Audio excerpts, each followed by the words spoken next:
लड्डू गोपाल की सेवा। एक नगर में दो वृद्ध स्त्रियां बिल्कुल पास पास रहा करती थीं। उन दोनों में बहुत घनिष्ठता थी। उन दोनों का ही संसार में कोई नहीं था, इसलिए एक दूसरे का सदा साथ देती और अपने सुख दुख आपस में बांट लेती थी। एक स्त्री हिंदू थी तथा दूसरी जैन धर्म को मानने वाली थी। हिंदू वृद्धा ने अपने घर में लड्डू गोपाल को विराजमान किया हुआ था। वे प्रतिदिन बड़े प्रेम से लड्डू गोपाल की सेवा करा करती थी। प्रतिदिन उनको स्नान कराना, धुले वस्त्र पहनाना, दूध व फल आदि भोग अर्पित करना उसका नियम था। वह स्त्री लड्डू गोपाल के भोजन का भी विशेष ध्यान रखा करती थी। सर्दी, गर्मी, बरसात हर मौसम का ध्यान उसको रहता था। वह जब भी कभी बाहर जाती, लड्डू गोपाल के लिए कोई न कोई खाने की वस्तु, नए वस्त्र, खिलौने आदि अवश्य लाती थी। लड्डू गोपाल के प्रति उसके मन में अपार प्रेम और श्रद्धा का भाव था। उधर जैन वृद्धा भी अपनी जैन परंपरा के अनुसार भगवान के प्रति सेवा भाव में लगी रहती थी। उन दोनों स्त्रियों के मध्य परस्पर बहुत प्रेम भाव था। दोनों ही एक दूसरे के प्रति भक्ति भाव और धर्म की प्रति पूर्ण सम्मान की भावना रखती थी। जब किसी को कोई समस्या होती तो दूसरी उसका साथ देती।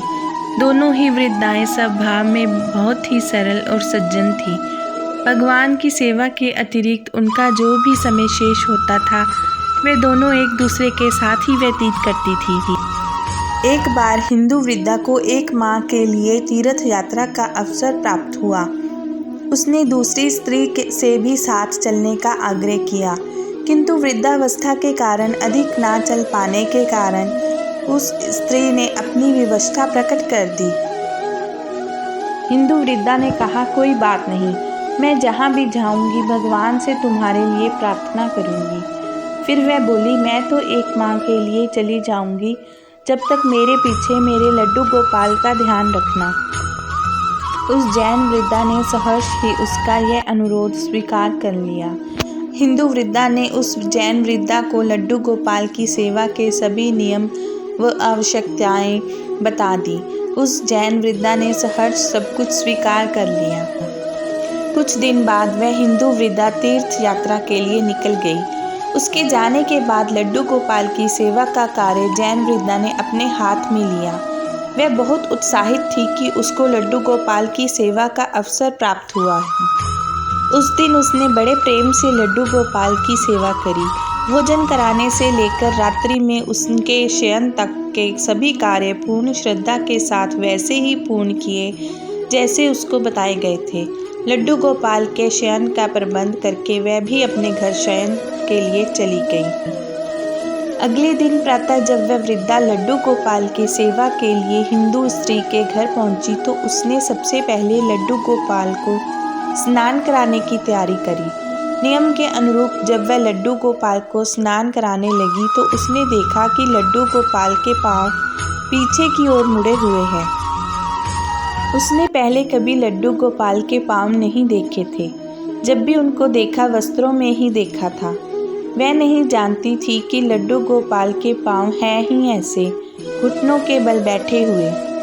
लड्डू गोपाल के पांव पीछे की ओर देखकर वह सोचने लगी, अरे मेरे लड्डू गोपाल को ये क्या हो गया, इसके तो पैर मुड़ गए हैं। उसने उस हिंदू वृद्धा से सुन रखा था कि लड्डू गोपाल जीवंत होते हैं।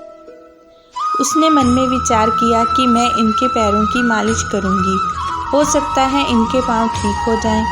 बस फिर क्या था, भक्ति भाव में डूबी उस भोली भाली वृद्धा ने लड्डू गोपाल के पैरों की मालिश आरंभ कर दी। उसके बाद वह नियम से प्रतिदिन 5 बार उनके पैरों की मालिश करने लगी। उस भोली वृद्धा की भक्ति और प्रेम देखकर ठाकुर जी का हृदय द्रवित हो उठा। भक्त वत्सल भगवान अपनी करुणावश अपना प्रेम उस वृद्धा पर उड़ेल दिया। एक दिन प्रातः उस जैन वृद्धा ने देखा कि लड्डू गोपाल के पांव ठीक हो गए हैं, वे सीधे खड़े हो गए हैं। यह देखकर वह बहुत प्रसन्न हुई और दूसरी स्त्री के आने की प्रतीक्षा करने लगी। कुछ दिन पश्चात दूसरी स्त्री वापस लौटी तो उसने घर आकर सबसे पहले अपने लड्डू गोपाल के दर्शन किए। किंतु जैसे ही वह लड्डू गोपाल के सम्मुख पहुंची तो देखा कि वह तो अपने पैरों पर सीधे खड़े हैं। यह देखकर वह अचंभित रह गई। वह तुरंत उस दूसरी स्त्री के पास गई और उसको सारी बात बताई और पूछा कि मेरे लड्डू गोपाल कहाँ है।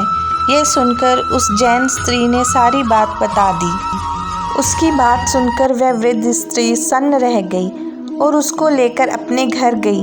वहाँ जाकर उसने देखा तो लड्डू गोपाल मुस्कुरा रहे थे। वह लड्डू गोपाल के चरणों में गिर पड़ी और बोली, हे गोपाल, आपकी लीला न्यारी है।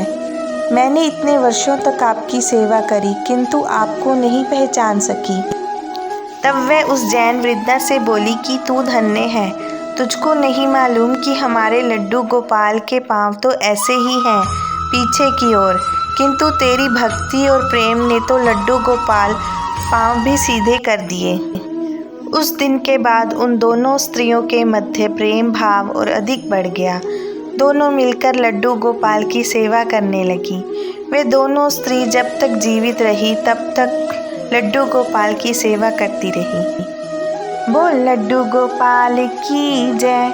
दोस्तों, आपको अगर हमारी ये कहानी अच्छी लगी तो कृपया इसे सब्सक्राइब ज़रूर कीजिए और आगे भी अपने दोस्तों को शेयर कीजिए। धन्यवाद। राधे राधे।